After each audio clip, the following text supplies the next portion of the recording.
नमस्कार, नमस्कार, नमस्कार दोस्तों, मैं निखिलेश जैन हिंदी चेस पे चैनल पर आप सभी का हार्दिक अभिनंदन करता हूँ और डी गुकेश ने Weissenhaus freestyle chess GOAT challenge में कमाल धमाल मचा दिया है और क्या ही शतरंज खेली है उन्होंने। पहला राउंड हार गए अलीरेजा से, लेकिन दूसरे राउंड में कार्लसन को हराया, तीसरे राउंड में लेवन अरोरिन को हराया और चौथे राउंड में डिंग लीरेन को, विश्व चैंपियन को हरा दिया। तो कमाल की शतरंज यहाँ पर गुकेश खेलते हुए और लगातार 3 जीत जो है वो बड़े खिलाड़ियों के खिलाफ आई है। गुकेश के कॉन्फिडेंस में कैंडिडेट के पहले बहुत फ़र्क पड़ेगा।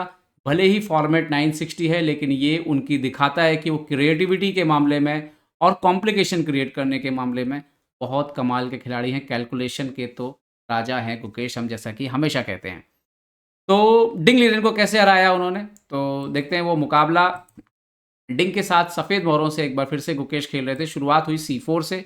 राजा इस बार मिला हुआ था D1 के स्क्वायर पर और आप देख सकते हैं मोहरों की शुरुआती पोजीशन 960 में। तो एक रैंडम पोजीशन थी जो यहाँ पर मिली हुई थी। अब देखना था कि कौन कैसे शुरुआत करता है। सारे नियम ऑलमोस्ट सेम है, बस कैसल के नियम थोड़े से डिफरेंट है, लेकिन कैसल होने के बाद सामान्य चेस बन जाता है।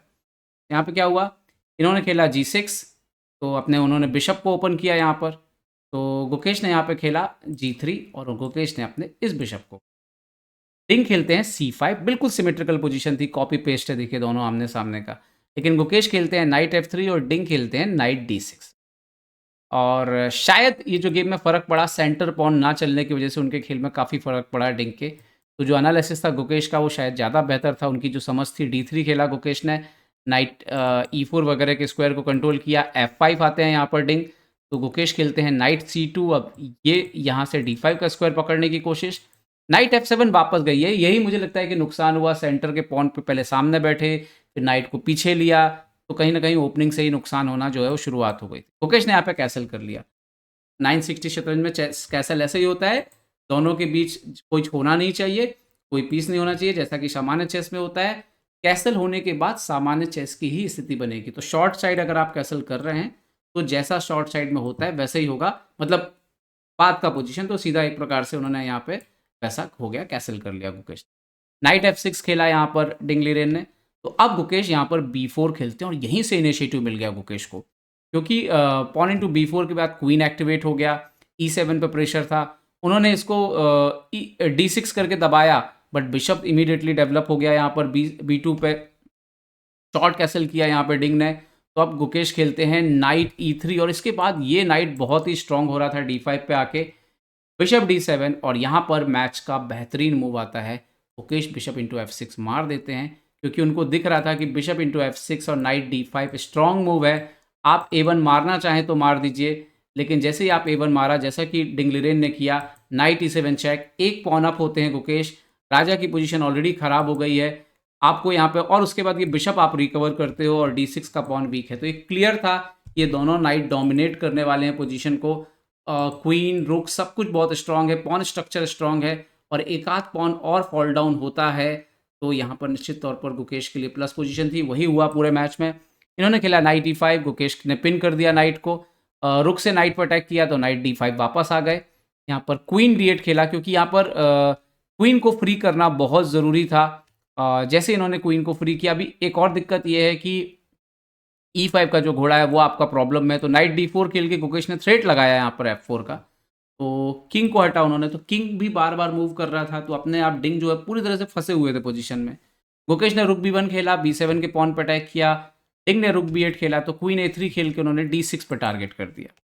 इन्होंने खेला bishop B5, bishop C6, support लगाया यहाँ पर एक प्रकार से। यहाँ पे नाइट B5 खेल सकते थे गुकेश, जो उन्होंने काफ़ी बाद में खेला। पहले H3 किया, किंग F8 हटते हैं, तो नाइट B5, यहाँ पर एक्सचेंज हुआ, बिशप B5, रुक B5, नाइट C6 खेला। तो अब गुकेश यहाँ पे खेलते हैं E3, चुपचाप अपने आप को सिक्योर करते हैं। उनको पता था कि देर सवेर या तो ये पॉन मिलने वाला है। राजा का तो बाजा बजा ही हुआ है। डिंग लीरेन वर्ल्ड चैंपियन की ये लगातार चौथी हार थी भाइयों।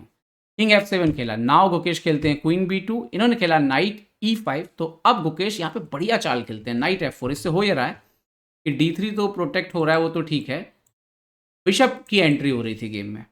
अच्छा, यहाँ पे G5 खेला डिंग ने, सो बिशप D5 चेक आया। उन्होंने खेला किंग F6, तो गुकेश नाइट E2 पीछे आ गए। और अब देखिए F4 का थ्रेट है, तो उनको वापस किंग हटना पड़ा G6 और अब गुकेश ने G4 खेल दिया। इन्होंने खेला नाइट D7, तो गुकेश खेलते हैं क्वीन यहाँ पर B1। अब थ्रेट है G4, थ्रेट है बिशप इंटू ये, और ये राजा की स्थिति बहुत ख़राब है। इन्होंने खेला नाइट F6, ये और ब्लंडर बन गया, बिशप B7 आ गया। अब नेक्स्ट मूव में क्वीन F5 भी आ रहा था, तो इन्होंने खेला कि क्वीन D7, गुकेश खेलते हैं G4। गुकेश ने बोला एक पॉन और लेके रहूँगा, यहाँ पर हो गई डिंग से बहुत बड़ी गलती, उन्होंने खेल दिया रुक E7। गुकेश ने चुपचाप बिशप C6 खेला और ये रुक भी एक्सचेंज कर लिया, और इस रुक के एक्सचेंज करने के साथ ही F5 का जो पॉन था नाइट G3 खेल के वो फिक्स कर लिया कि मारना ही मारना है। किंग F7, तो नाइट आया F5 ऊपर, रुक C7। यहाँ पे गुकेश ने जो फिनिश किया है ना वो कमाल है। पहले आते हैं क्वीन C4, इन्होंने खेला यहाँ पर आगे बढ़ते हुए, क्योंकि वो पॉन मर रहा था, उसको खेला D5। आफ्टर क्वीन A5 यहाँ पे डिंग ने रिजाइन कर दिया, क्योंकि प्रॉब्लम ये है कि इस रुक को आप क्या करोगे। अगर आप इस रुक को पीछे ले जाते हो तो आफ्टर क्वीन A7 जो है वो आपकी पोजीशन बहुत ख़राब है। आप कहीं पे भी अगर हटोगे तो क्वीन G7 से यहाँ पे मेट लगी हुई है, और अगर आप बीच में कुछ लाओगे तो वो पीस मर जाएगा। तो आप रुक को हट नहीं सकते, और रुक को आप सपोर्ट भी नहीं लगा सकते। आप क्वीन C8 नहीं खेल सकते बिकॉज ऑफ नाइट D6 आ रहा है। तो यहाँ पर डिंग ने रिज़ाइन ही कर दिया आफ्टर क्वीन A5। तो गुकेश की ये लगातार तीसरी जीत, बेहद शानदार जीत। और देखना होगा कि गुकेश जो है इस टूर्नामेंट को दूसरे दिन कैसे फिनिश करते हैं। अगर ये वीडियो आपको दोस्तों पसंद आया हो तो लाइक, शेयर और सब्सक्राइब करना ना भूलें। देखते रहिए chess base India. Chess base India के लिए मैं निखिलेश जैन। जय हिंद दोस्तों।